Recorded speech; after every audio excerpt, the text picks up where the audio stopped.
Water lê oral. Eerste keer wat ons die son sien in 'n paar dae.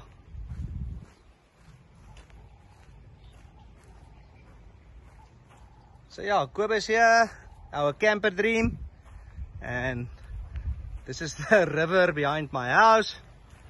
It's the Klip River. It's currently in flood. The water is normally about 2 meters lower, and this is on the road that I need to take to get my camper van out, and it's a muddle.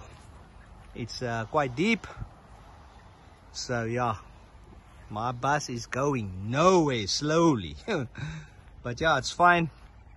There it is. It will dry up. It will be ready. I'm still building, so yeah, no issue. Things are taking shape nicely. There's it. There's the bus, Nkanyezi. It's I think it's Zulu for star. That's what they call these taxis. They call them star. There's the hole for the toilet coming in nice. Showers there. Wall of the shower. There's Jacob. Hi Jacob. It's under. How's it? Hey, good man. Good man. So yeah, we are here. Nkanyezi is getting holy, getting drilled full of holes, and yeah, that's what they say, Nkanyezi, star.